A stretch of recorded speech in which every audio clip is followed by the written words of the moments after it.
Iran Israel উত্তেজনার মধ্যেই এবার আরেক পরমাণু শক্তিধর দেশ উত্তর কোরিয়া ছুড়ল একের পর এক মিসাইল।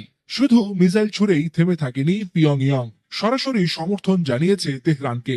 উত্তেজনায় ঘি ঢেলে দিয়েছে কিম জং উনের যুদ্ধ ঘোষণার মতো হুঁশিয়ারি। বৃহস্পতিবার সকালে উত্তর কোরিয়ার রাজধানী পিয়ংইয়ং এর সুনান থেকে একযোগে ছোড়া হয় 10টিরও বেশি মাল্টি লঞ্চার মিসাইল। গন্তব্য উত্তর পশ্চিম আকাশপথ। দক্ষিণ কোরিয়ার সামরিক বাহিনী জানায় এগুলো স্বল্প পাল্লার ব্যালিস্টিক মিসাইল, যা জাতিসংঘের রেজুলেশনের সরাসরি লঙ্ঘন।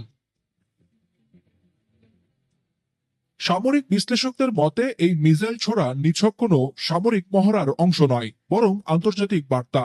কারণ একদিকে যখন মধ্যপ্রাচ্য ইরান ইসরায়েল সংঘাতে উত্তাল, ঠিক তখন কিম জং উন জানিয়ে দিলেন ইরান একা নয়। প্রেসিডেন্ট কিম বলেন, আমরা আমাদের বন্ধুদের ত্যাগ করি না, ইরানকে আমরা পূর্ণ সমর্থন জানাই।